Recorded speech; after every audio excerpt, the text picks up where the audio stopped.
Hello everyone, कैसे हो आप सभी। मैं दीक्षा शर्मा आप सभी के अपने YouTube channel science by Diksha ma'am पर हार्दिक स्वागत करती हूँ। जैसा कि आप लोगों को पता है, इस चैनल पर मैं आपको कॉम्पिटिटिव जनरल साइंस पढ़ा रही हूँ, जिसमें अपनी केमिस्ट्री की सीक्वेंस चल रही है। इससे पहले केमिस्ट्री का मैं आपको हाइड्रोकार्बन एंड फ्यूल टॉपिक पढ़ा चुकी हूँ। जैसा कि आप लोग देख पा रहे होंगे, आज का जो टॉपिक है, आज जो हम पढ़ेंगे वो है पॉलीमर, जिसे हम हिंदी में कहते हैं बहुलक। प्लस वन मोर थिंग, जैसे जितने भी अभी कॉम्पिटिटिव एग्जाम्स होने हैं, जैसे HSSC CT, SSC MTS हवलदार, IB security assistant, CGL CHSL CPO, काफी एग्जाम है जिसमें जनरल साइंस के काफी क्वेश्चंस पूछे जाते हैं। तो उम्मीद करती हूँ जो भी कंटेंट मैं आपको यहाँ पर प्रोवाइड कर रही हूँ आपके लिए काफी बेनिफिशियल रहेगा। तो बने रहिए वीडियो के एंड तक। अब स्टार्ट करते हैं आज का टॉपिक अपना, पॉलीमर, जिसे हम बोलते हैं बहुलक। देखिए, पॉलीमर या फिर बहुलक की हम बात करें तो इसके अंदर दो टर्म्स हैं, पोली प्लस मर। पोली को हम हिंदी में बोलते हैं, पोली का वैसे जो मतलब है वो होता है मैनी, और मर का मतलब होता है यूनिट्स। मैनी जिसे आप जानते हो बहुत सारी, और यूनिट्स का मतलब होता है इकाई। जब बहुत सारी इकाइयां जुड़कर एक यौगिक बनाती हैं या फिर एक पर्टिकुलर पदार्थ बनाती हैं, उसको हम बोलते हैं पॉलीमर। जैसे डेली लाइफ का यदि मैं एक एग्जांपल दूं आपको, जैसे हम सब जनरल यूज ही करते हैं पॉलीथीन। पॉलीथीन सबने सुना ही होगा। तो पॉलीथीन जो टर्म है, इसके अंदर बेसिकली दो चीजें हैं। अगर मैं इसको अलग अलग करूं तो इसके अंदर दो टर्म्स हैं, पोली प्लस इथीन बोला जाता है, पॉलीथीन। तो जो भी हाइड्रोकार्बन पढ़ चुका है मुझसे, तो उसको पता होगा कि इथीन क्या होता है। तो वो सब मैंने आपको हाइड्रोकार्बन पार्ट 1 वीडियो में समझा रखा है, आप लोग देख सकते हैं, वहां पर विजिट कर सकते हैं। तो पोली का मतलब वही मैंने आपको बताया, मैनी। बहुत सारी जब इथीन की यूनिट जुड़ती है तब जाकर बनता है पॉलीथीन।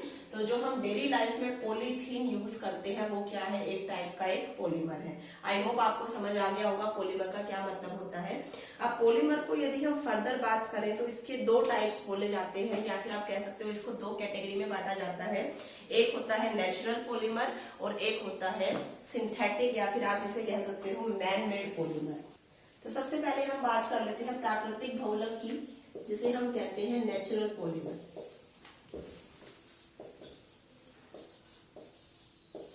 किस टाइप से क्वेश्चन पूछ लेता है एग्जामिनर यहाँ से आपसे, वो आपको 4 ऑप्शन दे देगा। 4 ऑप्शन में से उसने 3 सपोज नेचुरल दे दिए, एक सिंथेटिक दे दिया, पूछ लेगा इनमें से कौन सा नेचुरल नहीं है।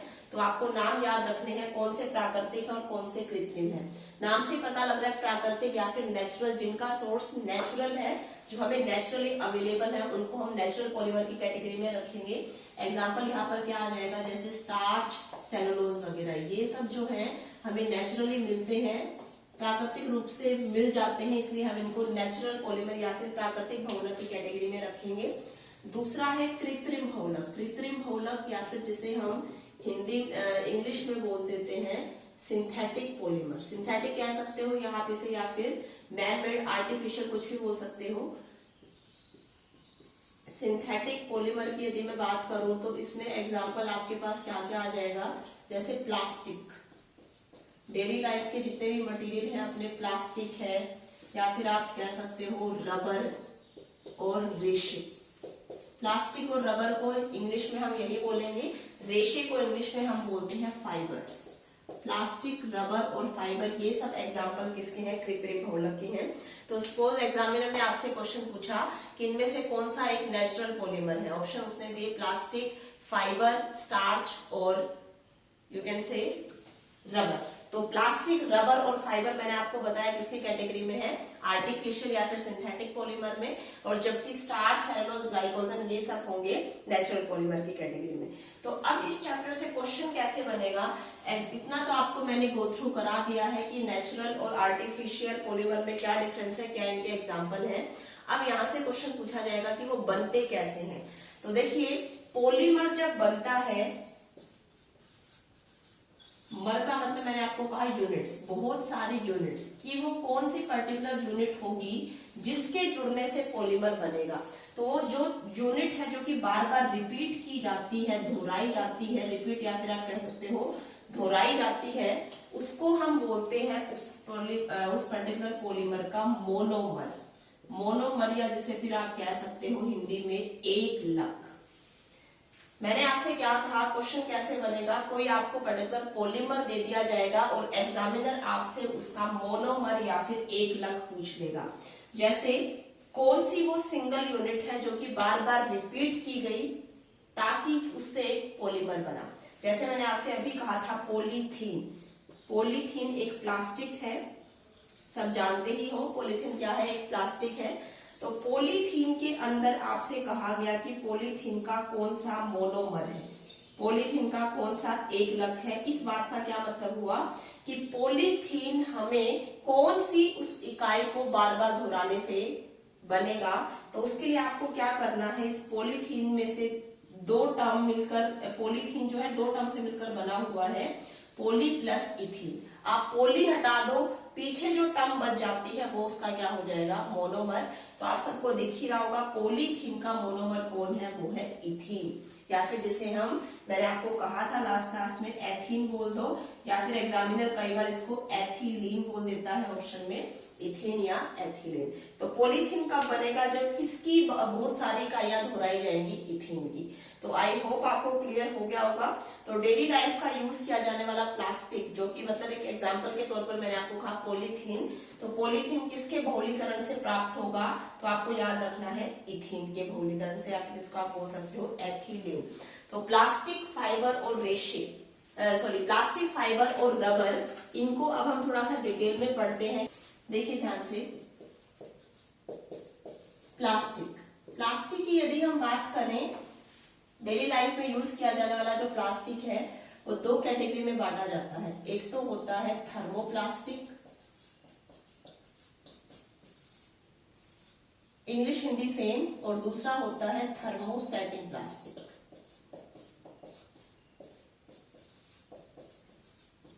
थर्मो टर्म का मतलब होता है, थर्म जो टर्म है वो रिलेटेड है हीट से, मतलब उष्मा से।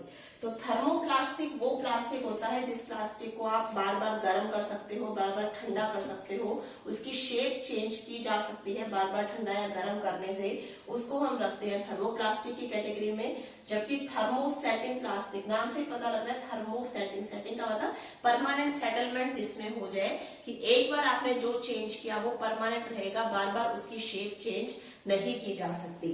तो थर्मोप्लास्टिक के उदाहरण पूछ लेता है एग्जामिनर आपसे, और थर्मोसेटिंग के पूछ लेता है। तो थर्मोप्लास्टिक के सबसे पहले मैं आपको एग्जांपल बता देती हूँ, कौन कौन से याद रखोगे आप। थर्मोप्लास्टिक के एग्जांपल रहेंगे पॉलीथीन, पीवीसी, सबने सुना ही होगा पीवीसी के जो पाइप्स आते हैं, तो एक थर्मोप्लास्टिक का एग्जांपल है। और तीसरा आपको याद रखना है टेफ्लॉन।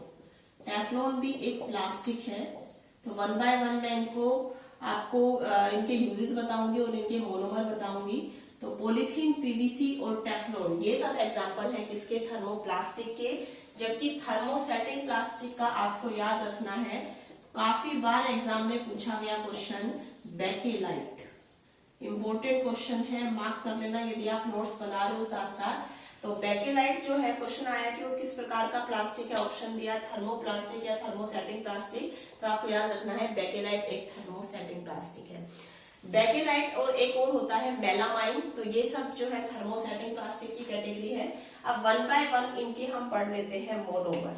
देखना ध्यान से, सबसे पहले हम बात कर लेते हैं पॉलीथीन।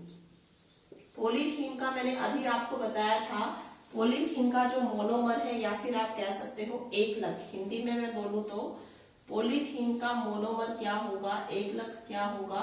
तो कोई भी आपको किसी भी पॉलीमर का मोनोमर बताना है तो उसमें से टर्म हटा दो पोली, जो पीछे बच जाएगा वो उसका होगा मोनोमर। तो पॉलीथीन, पोली हटा दो तो क्या बच जाएगा अपने पास, इथीन।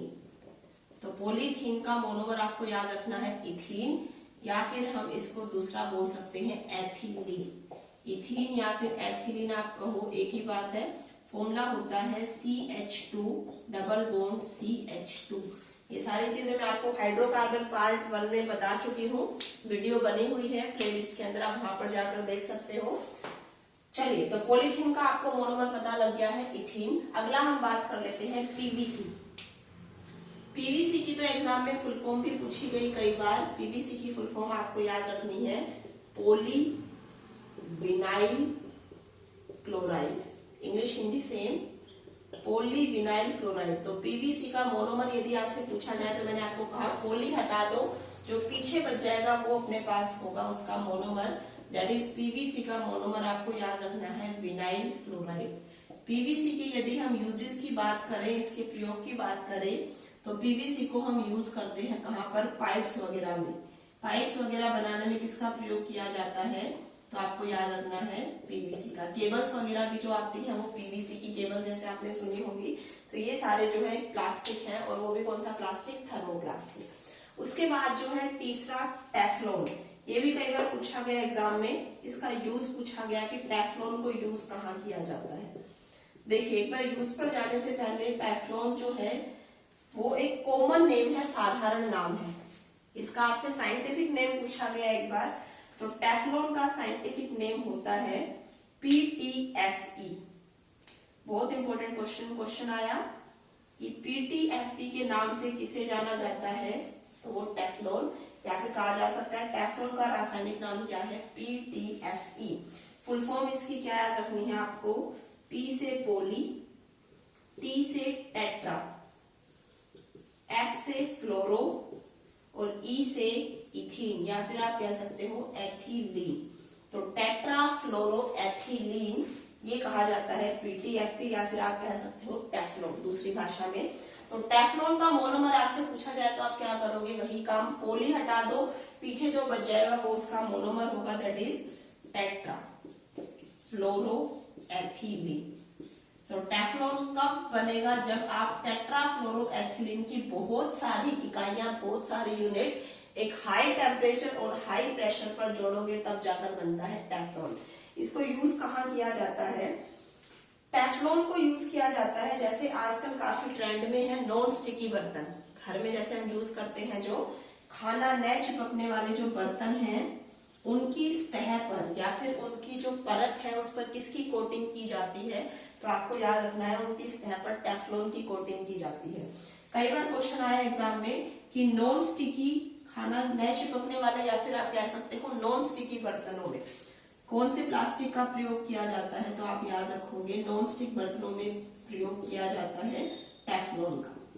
टेफ्लॉन का मैंने आपको नाम बताया, याद रखना है आपको PTFE, पूरा नाम पॉली टेट्राफ्लोरोएथिलीन। टेफ्लॉन का मोनोमर पूछा जाए तो टेट्राफ्लोरोएथिलीन। चलिए उसके बाद है चौथा प्लास्टिक अपने पास बेकेलाइट, जो कि एक थर्मोसेटिंग प्लास्टिक है। बेकेलाइट भी एग्जाम में कई बार पूछा गया। बेकेलाइट जो है वो थर्मोसेटिंग प्लास्टिक है, इसका मोनोमर आपसे पूछा जाए तो याद रखना बेकेलाइट के अंदर दो मोनोमर यूनिट्स हैं, दो मोनोमर यूनिट्स हैं या दो एकलक इकाइयां हैं, एक तो फिनोल और दूसरा फॉर्मल्डिहाइड। फिनोल प्लस फॉर्मल्डिहाइड, इन दोनों को मिलाकर बनता है बेकेलाइट। बहुत बहुत इंपॉर्टेंट क्वेश्चन एसएससी में कई बार पूछा गया कि बेकेलाइट किसके बहुलीकरण से प्राप्त होगा।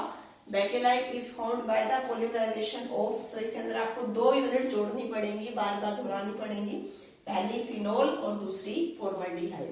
बेकेलाइट को हम यूज कहाँ करते हैं, तो बेकेलाइट को यूज किया जाता है बाल्टियों के हत्थों में, जो बकेट्स वगैरह होती हैं और जो इलेक्ट्रिक स्विचेस वगैरह होते हैं, इलेक्ट्रिक स्विचेस में, और दूसरा बाल्टियों के हत्थे में, हत्थे को बनाने में किसका प्रयोग किया जाता है, तो आप याद रखोगे बेकेलाइट का। ये जो कॉलम है कि किसका कौन सा मोनोमर है, ये आपको बहुत बहुत इंपॉर्टेंट है, याद रखना है।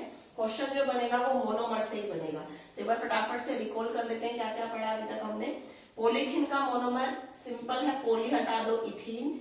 दूसरा पीवीसी, फुल फॉर्म इसकी पॉलीविनाइल क्लोराइड, तो पोली हटा दो बन जाएगा विनाइल क्लोराइड। उसके बाद टेफ्लॉन, टेफ्लॉन का नाम मैंने आपको बताया PTFE, पॉली टेट्राफ्लोरोएथिलीन। टेफ्लॉन का मोनोमर पूछा जाए तो आप बताओगे टेट्राफ्लोरोएथिलीन। इसका यूज काफी इंपॉर्टेंट है, क्वेश्चन आया नॉन स्टिकी बर्तनों में किसका प्रयोग किया जाता है, तो आप बताओगे टेफ्लॉन का। ऐसे ही बाल्टियों के हत्थों में, इलेक्ट्रिक स्विचेस में किसका, बेकेलाइट का। बेकेलाइट किस टाइप का प्लास्टिक, थर्मोसेटिंग प्लास्टिक। बेकेलाइट किसके बहुलीकरण से प्राप्त होगा, तो दो बहुलीकरण मतलब दो इकाइयां, पहले फिनोल और दूसरी फॉर्मल्डिहाइड। आई होप आपको प्लास्टिक क्लियर हो गया होगा। अब बढ़ते हैं रबर की तरफ। अब रबर की बात करते हैं तो रबर के दो टाइप्स हैं, याद रखोगे आप लोग। रबर को बांटा जाता है दो कैटेगरी में, एक तो है नेचुरल रबर जिसे हम बोलते हैं प्राकृतिक रबर, और दूसरा आपको याद रखना है सिंथेटिक रबर या फिर जिसे हम बोलते हैं कृत्रिम रबर। तो काफी बार क्वेश्चन पूछा गया एग्जाम में कि प्राकृतिक रबर का क्या नाम है, या फिर प्राकृतिक रबर को साइंस की भाषा में किस नाम से जाना जाता है, ऐसे ही कृत्रिम रबर से। तो आपको याद रखना है प्राकृतिक रबर को हम कहते हैं आइसोप्रेन। प्राकृतिक रबर को कहा जाता है आइसोप्रेन। कि प्राकृतिक रबर जो है, एक्चुअल में प्राकृतिक रबर क्या होता है, प्रॉपरली आप बात करो तो वो होता है पॉली आइसोप्रेन।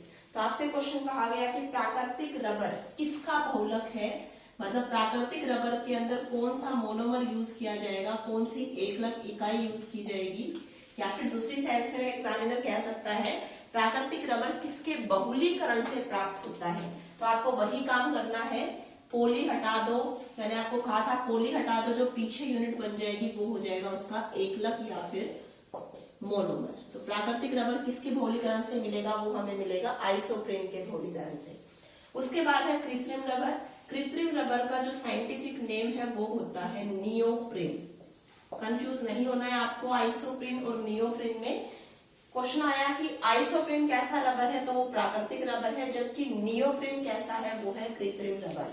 नियोप्रेन या फिर कृत्रिम रबर के अंदर क्या मोनोमर होगा या फिर क्या एकलक होगा, तो वो आपको याद रखना है, इसका मोनोमर होगा क्लोरोप्रेन। क्लोरोप्रेन के बहुलीकरण से हमें प्राप्त होगा नियोप्रेन। देखिए दोबारा बता देती हूँ क्वेश्चन कैसे बनेगा। प्राकृतिक रबर किसका बहुलक है, तो आप याद रखोगे आइसोप्रेन का। कृत्रिम रबर किसका बहुलक है, क्लोरोप्रेन का। कैसे कृत्रिम, कैसे क्लोरोप्रेन।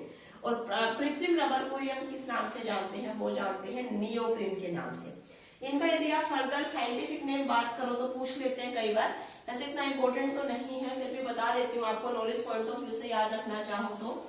आइसोप्रेन को हम साइंस की या फिर साइंटिफिक नेम जो है इसका हम बोलते हैं 2-मिथाइल ब्यूटाडाइईन। 2-मिथाइल ब्यूटाडाइईन आइसोप्रेन को कहा जाता है, जबकि क्लोरोप्रेन को नाम से पता लग रहा है क्लोरो, तो इसमें मिथाइल की जगह कर देना 2-क्लोरो।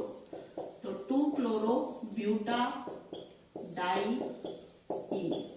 ये जो मैंने आपको बताए हैं ये IUPAC नेम बताए हैं, और ये दोनों साधारण नाम बताए हैं। पेपर में साधारण नाम ज्यादा पूछे जाते हैं। तो प्राकृतिक रबर किसका बहुलक, आइसोप्रेन का। कृत्रिम रबर अथवा नियोप्रेन किसका बहुलक, क्लोरोप्रेन का। चलिए एक बात और बता देती हूँ मैं आपको, जो प्राकृतिक रबर है इससे काफी बार क्वेश्चन पूछा गया, ध्यान से समझना कि जो प्राकृतिक रबर है या फिर नेचुरल रबर है वो काफी सॉफ्ट होता है, काफी लचीला होता है। तो अब आप खुद सोच सकते हो इतना लचीला रबर है तो हम उसको ऑटोमोबाइल के टायर्स वगैरह में यूज नहीं कर सकते, तो उस रबर को हमें बनाना पड़ता है हार्ड। तो प्राकृतिक रबर को हार्ड बनाने के लिए, उसको कठोर बनाने के लिए उसके अंदर क्या मिलाया जाता है, तो उसके अंदर ऐड किया जाता है सल्फर। काफी बार ये क्वेश्चन पूछा गया, प्राकृतिक रबर को कठोर बनाने के लिए आप उसमें क्या ऐड करोगे, सल्फर ऐड करते हैं। और प्राकृतिक रबर के अंदर जैसे ही सल्फर ऐड होता है तो रबर कठोर हो जाता है। और ये जो प्रोसेस है ये कही जाती है वल्केनाइजेशन या वल्कीनीकरण सॉरी। तो इस तरीके से तैयार रबर कहलाता है वल्कीनीकृत रबर या फिर वल्केनाइज्ड रबर। काफी काफी काफी इंपॉर्टेंट क्वेश्चन, मार्क कर लेना आप नोट्स बना रहे हो तो साथ साथ। क्वेश्चन आया प्राकृतिक रबर को कठोर बनाने के लिए क्या मिलाया जाता है, तो सल्फर। या फिर क्वेश्चन पूछा जा सकता है वल्कनीकृत रबर को बनाने के लिए प्रयुक्त होने वाला तत्व जो कि है सल्फर। क्वेश्चन, अब ये जो वल्कनीकृत रबर तैयार हुआ या फिर वल्केनाइज्ड रबर तैयार हुआ, इसको हम फिर अब कहां पर यूज कर सकते हैं, क्योंकि ये जो रबर है अभी काफी हार्ड हो चुका है, तो इसको हम ऑटोमोबाइल के टायर्स वगैरह में, ट्यूब्स वगैरह में इजिली यूज कर सकते हैं। तो ये था रबर का पार्ट, प्राकृतिक रबर और कृत्रिम रबर। अब बढ़ते हैं अगला हम फाइबर्स की तरफ या फिर रेशे की तरफ। अब हम बात करते हैं रेशे या फिर जिसे आप बोलते हो फाइबर। एग्जामिनर हिंदी में या तो रेशे टर्म यूज कर लेता है या फाइबर। तो समझना आपको ध्यान से रेशे कौन कौन से, जैसे आप सब लोगों ने जनरल नाम भी सुने होंगे, नाइलॉन, रेयॉन, ओरलॉन, टेरिलीन, ये सब रेशे के प्रकार हैं। नाम आपको याद रखना है क्या क्या, जैसे नाइलॉन, रेयॉन, ओरलॉन, टेरिलीन, डेक्रोन, ये जो सारे नाम हैं या फिर ये जो सारे प्रकार हैं वो फाइबर्स के हैं। जैसे क्वेश्चन क्या बनेगा यहाँ से, एग्जामिनर ने आपसे क्वेश्चन पूछा कि इनमें से कौन सा अलग प्रकार है या फिर इनमें से कौन सा रेशे का प्रकार नहीं है। ऑप्शन दिया आपसे नाइलॉन, रेयॉन, टेफ्लॉन, इनमें से दे दिया सपोज टेरिलीन। नाइलॉन, रेयॉन और टेफ्लॉन, अब नाम से तो ऑन आपको लग रहे होंगे कि सेम है, बट मैं आपको पढ़ा चुकी हूँ, हमने पढ़ लिया है। जो टेफ्लॉन है वो एक प्लास्टिक है, जबकि नाइलॉन, रेयॉन, ओरलॉन, डेक्रोन ये सब क्या है अपने पास फाइबर है या फिर रेशे है। तो इस टाइप से क्वेश्चन बन जाता है, आपको याद रखना है कौन किसका टाइप है, कि वो प्लास्टिक है, रबर है या फिर फाइबर है, इस टाइप से। नायलॉन से क्या क्वेश्चन बनता है, नायलॉन से क्वेश्चन बनता है कि सबसे पहला जो मानव निर्मित रेशा है, फर्स्ट मैन मेड जो फाइबर है वो कौन सा बोला जाता है, वो कहा जाता है नायलॉन। सबसे पहला मानव निर्मित या मानव संश्लिष्ट टर्म आ जाती है कई बार, सबसे पहला मानव निर्मित रेशा आपको याद रखना है नायलॉन। जैसे आपने सुना भी होगा नायलॉन की जुराबे वगैरह होती हैं, टूथब्रश में नायलॉन के ब्रिसल्स होते हैं, या फिर ये जो पर्वतारोही एक रस्सी यूज करते हैं उसके अंदर में नायलॉन का यूज किया जाता है। तो ये सब यूजेस हैं। तो क्वेश्चन आ जाता है जुराब आदि में, या फिर आप कह सकते हो टूथब्रश के ब्रिसल्स में किसका प्रयोग किया जाता है, तो किया जाता है नायलॉन का। उसके बाद है रेयॉन। रेयॉन जो है, इससे क्या क्वेश्चन बनता है, रेयॉन एक ऐसा रेशा है जो कि हमें किसके बहुलीकरण से मिलता है, ये हमें मिलता है सेलुलोज के बहुलीकरण से। तो इस वीडियो में मैं आपको डायरेक्ट एग्जाम में आए हुए क्वेश्चन बता रही हूँ। क्वेश्चन आया कि सेलुलोज के बहुलीकरण से प्राप्त होने वाला रेशा कौन सा है, तो आपको याद रखना है रेयॉन। रेयॉन के यदि हम यूज की बात करें तो रेयॉन को यूज किया जाता है लिंट में। अब लिंट क्या होता है, जैसे आपने देखा होगा चिकित्सा क्षेत्र में जो ड्रेसिंग हम करते हैं, पट्टी, मेडिकल फील्ड में जो पट्टी यूज की जाती है वो इस टाइप से चेक चेक वाली, इसको हम कहते हैं लिंट। तो लिंट या फिर चिकित्सा क्षेत्र में प्रयुक्त होने वाली जो पट्टी है उसको बनाने के लिए किसका प्रयोग किया जाता है, तो किया जाता है रेयॉन का। ओरलॉन ये जो है एक टाइप से ऊन को हम साइंसी भाषा में ओरलॉन बोलते हैं, कालीन वगैरह में यूज किया जाता है। तो ये इस टाइप से मैंने आपको यहाँ तक पढ़ा दिया है, रेशे या फिर फाइबर। इतने ही क्वेश्चन इंपॉर्टेंट थे। तो प्लास्टिक, फाइबर और रबर ये सारे अपने पास आ जाते हैं किसके अंदर, पॉलीमर के अंदर। मेनली यहीं से क्वेश्चन बनेगा कि किसका क्या मोनोमर। तो ये था आज का टॉपिक अपना पॉलीमर। तो उम्मीद करती हूँ ये कंटेंट आपको समझ आया होगा, कंटेंट बेनिफिशियल रहा होगा। तो अगर आपको कंटेंट अच्छा लगा तो वीडियो को ज्यादा से ज्यादा लाइक करना, शेयर करना और चैनल को सब्सक्राइब करना मत भूलना। प्लस वन मोर थिंग, जो आपका साइंस का कंटेंट है वो मैंने टेलीग्राम चैनल पर अपलोड किया है। टेलीग्राम आईडी है मेरी साइंस बाय दीक्षा मैम 22। इसका जो लिंक है बाकी मैं आपको डिस्क्रिप्शन बॉक्स में भी प्रोवाइड कर दूंगी।